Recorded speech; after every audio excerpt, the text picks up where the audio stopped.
বাহ, সুন্দর তো। ওকে ফাইন, এবার আপনি করে দেখান। আমি যদি রোমান্টিক হিরোর পোজ দিই অসুবিধা আছে? কোনো অসুবিধা নেই, রোমান্টিক স্যাড যা ইচ্ছে তাই দিতে পারবেন, দেখান।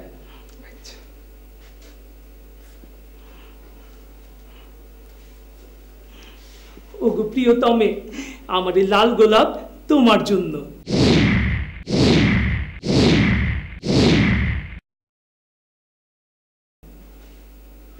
নেন আপনি। কি হয়েছে না? না হ্যাঁ ঠিক আছে। এবার এবার আমরা শিখবো ফাইটিং। ফাইটিং? হ্যাঁ ফাইটিং। আপনাকে হিরো হতে গেলে তো ফাইটিং শিখতে হবে। না, আমি ফাইট শিখুম না। কেন? আমি তো রোমান্টিক হিরো হইতে আসছি, অ্যাকশন হিরোর ফাইট জানা লাগে, রোমান্টিক হিরোর না। ওকে ফাইন, কিন্তু আপনি রোমান্টিক হিরো হলেও ভিলেন যখন আপনাকে মারতে আসবে তখন যদি আপনি মার খেতে না জানেন তাহলে তো উল্টাপাল্টা জায়গায় লেগে যাবে, তাই না? আপনি ব্যথা পাবেন। তা অবশ্য ঠিক। আচ্ছা, মায়ের খাওয়া শিখতে হইব? হ্যাঁ, মার খাওয়া তো শিখতেই হবে। আচ্ছা, আপনার ভয় পাওয়ার কোনো কারণ নেই।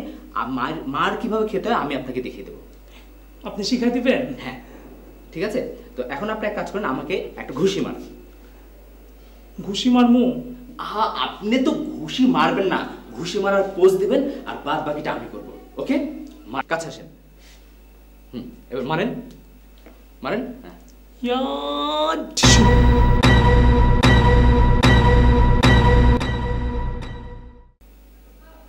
কিন্তু এটা কি মারলেন?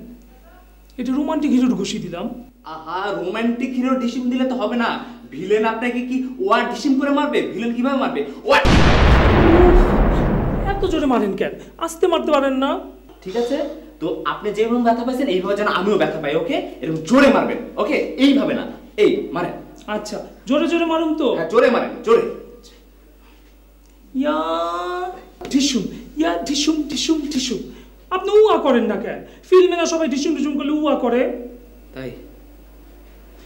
ইয়া ঢিসুম, ইয়া ঢিসুম, ইয়া ঢিসুম, ইয়া ঢিসুম ঢিসুম ঢিসুম।